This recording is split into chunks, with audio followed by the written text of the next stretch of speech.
અને કાળઝાળ ગરમીથી શેકાતા ગુજરાતીઓ માટે પણ એક રાહતના સમાચાર છે કે આવતીકાલથી ગુજરાતના લોકોને ગરમીમાંથી આંશિક રાહત મળશે।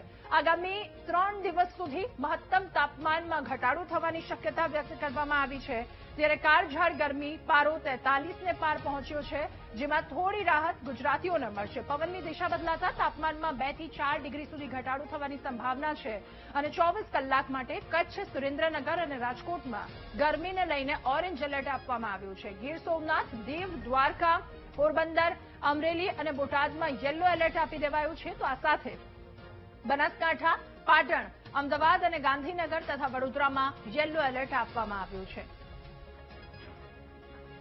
અલગ અલગ જગ્યા પર વરસાદની આ સ્થિતિ છે। 2 થી 4 ડિગ્રી જેટલો તાપમાનનો પારો ઘટવાની શક્યતા વ્યક્ત કરાઈ છે। હજુ 24 કલાક આકરી ગરમીની શક્યતા વ્યક્ત કરી છે। ત્યાં ગુજરાતીઓ માટે આ આકરી ગરમીની વચ્ચે રાહતના સમાચાર। रीजन में येलो वार्निंग दिया गया है। इसमें अहमदाबाद, गांधीनगर, बनासकांठा, पाटन और बड़ौदा के लिए दिया गया है। और सौराष्ट्र कच्छ में ऑरेंज वार्निंग दिया गया है। इसमें ऑरेंज वार्निंग में 2 डिस्ट्रिक्ट है, कच्छ और सुरेंद्रनगर। येलो वार्निंग में दिया गया है बोटाड, अमरेली, राजकोट और द्वारका के लिए।